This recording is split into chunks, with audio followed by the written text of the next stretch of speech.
everyone, thank you so much for joining me today. So in today's video, I'm going to be showing you how I've made this card using a gorgeous new peach flower stamp set from Alina Crafts. Now this stamp set comes with a guide for how the layering stencils work. There's also a coordinating die set and also a foil plate set as well. I don't have the foil plate set because I don't have a foil system, so I've just got the 3 parts of the set. These are the gorgeous stamps. And I'll also be using that background die with the swirls on, that's also a new product from Alina Crafts. The coordinating dies have sentiment dies as well, which I really appreciate because it's nice to be able to die cut a sentiment out. I just think it gives a really polished look to the card. So first of all, I'm just going to stamp out the flowers. I'm just using some 300 DSM white cardstock, and I'm using Versafine Clair black ink and my All and Create acrylic block. Now, although these stamps are not photopolymer, they do stamp beautifully. So don't be put off by the fact that Alina's stamps are not photopolymer. I think sometimes that can be a little bit of a put off, but these stamps they stamp beautifully. So all I'm doing is stamping them all out on some scrap card as well, and then I'm going to cover them in some clear embossing powder. This is just going to make it really easy with the ink blending through the stencils, as I'll show you a little bit later on. I'm using the Wow Superfine clear embossing powder, and this just captures all the real detail in these stamped images, and it just leaves a really nice finish as well. I actually quite like the glossy look that the heat embossing gives to the black stamped images as well, and it keeps the black colour nice and crisp. I'm using my Sizzix heat tool, which has a dual speed setting on, and I'm using it on the hottest setting just to quickly heat set these. Once they're all finished, we're then going to bring in the layering stencils. Now, I love how these stencils are numbered. You've got 1 to 4. And I also like how each stencil just focuses on 1 or 2 of the flowers. So all of the elements that you need are on the one stencil. So you're not switching stencils, which I actually quite liked. This is the first time that I've ever used layering stencils, and I really enjoyed using them. It got colour down really quickly, it gave a really professional finish, and yeah, I'll definitely be using these again. I've also got a few more ideas of how you can use these stamps without the stencils, and also some other techniques using the stencils, but perhaps using embossing powders and embossing inks through them as well. As you can see, they're really easy to line up because the petals have got quite distinct shapes. So once you've laid it at once, you can then easily use the next layer because it's in the same direction. So first of all, I'm just going to use Saltwater Taffy Distress Oxide. I've got a Funky Fossil blending brush that I'm using for this, and I'm just going in really, really lightly with the first layer. Once I've gone in really lightly, I'm then going to go back in with the same colour through the other stencil, but going a lot more heavy-handed. And that way you get a really lovely variegation, but using just the one colour ink. So when you come to add the next layer, if you simply move the stencil across in the same direction, it layers up perfectly.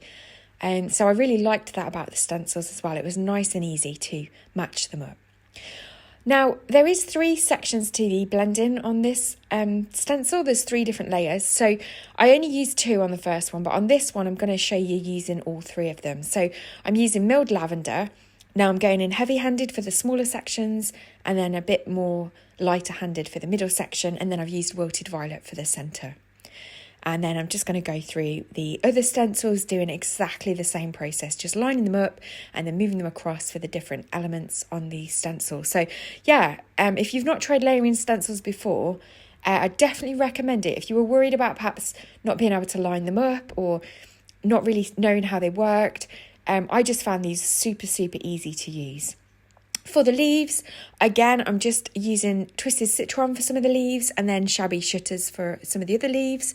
And again, the same with the stencil with the leaves on, the layers are all in the same direction. So once they're all finished, this is where the embossing comes in really useful. I'm just going to spritz a little bit of kitchen roll, and then I'm just able to wipe off the excess ink off the embossed black lines. So I hope you can see that on the camera, just how wiping over it with a damp piece of kitchen towel really just brings the black lines back up. So I really loved this about using the embossing ink. I think you would have lost some of the definition of the black lines if you didn't do that. So Another hint is just to make sure the Distress Oxide has dried. As you can see, I smudged the one big purple flower, but it won't matter because once these are die cut, you won't notice. So I'm just showing you now how easy the dies are to line up as well.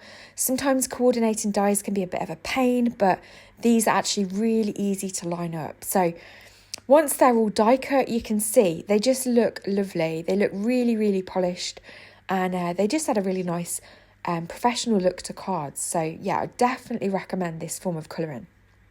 Next, I'm going to die cut 2 of these panels out, and then I'm just going to use my pokey tool to poke out all these little bits. I won't bore you with this footage, I do skip a lot of it out. So once they're done, I've then cut 2 panels to go behind them. I've done one in mirror cardstock and another in metallic gold. So I'm going to show you basically the same card twice, but with slightly different colour choices. So to attach these down, I'm just using some Cosmic Shimmer Quick Grab glue. Now, of course, you could have die cut these on some double-sided adhesive sheets, and then that way you could just peel off the backing tape and just attach them down. But I'm just using glue for this. I find it just as easy. And again, because you're covering up a lot of the background, if some of the glue smudges, you're really not going to notice it. So that was the main reason for doing this today. I decided to stick some of the flowers down flat, and then I've attached some to some foam pads just to add a little bit of dimension. And really this is the fun part of card making. It's just deciding how you're going to arrange all the flowers and the leaves, and then where you're going to fit all those different elements in. So yeah, once I've filled that one up with the purple flowers, you can see that looks really lovely. So next I'm going to come in with the pink flowers, and I'm going to do exactly the same thing. I'm going to work out my arrangement, and then I'm going to start sticking them down. And again, I'm sticking some flat and some on a little bit of foam tape just to add a little bit of extra interest and a little bit of extra dimension. I love arranging flowers like this on a card front, and I think every time you make the card, you'll have a slightly different arrangement. So even though the cards look similar, they're not the same. And yeah, it's just nice to play around with colours as well.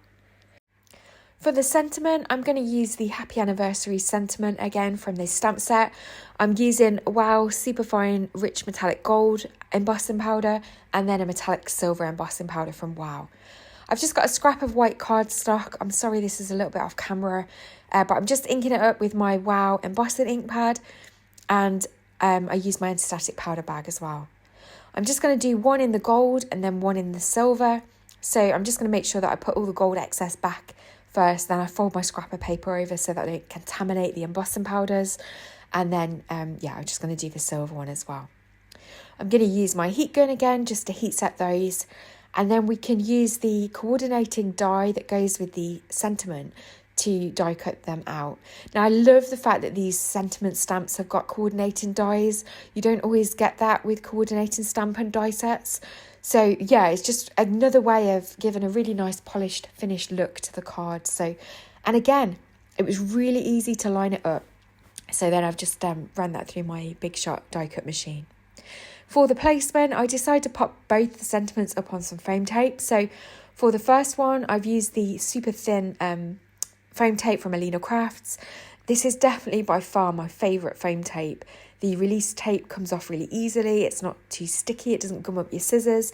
But once it's in place, it's there to stay. So yeah, it's really, really good foam tape. I popped the pink one slightly at the bottom.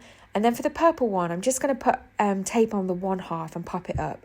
And then I'm just going to attach the other bit down with glue onto the flower, because already there was a little bit of dimension there. I'm then just going to add some glue to the back of the panels and attach them to some card fronts. These are A6 card fronts today, so it's about 5 7/8 by 4 1/8. So yeah, they fit perfectly. Just to finish off the cards, I'm just going to add some little like clear dewdrops.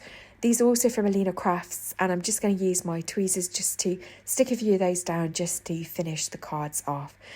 And so yeah, these are the finished cards for today. So I really hope that you've enjoyed this video. I hope that you've enjoyed seeing how the layered stencils from Alina Crafts work. And as always, I'll leave some close-up photos now, and all the products will be linked in the description box below.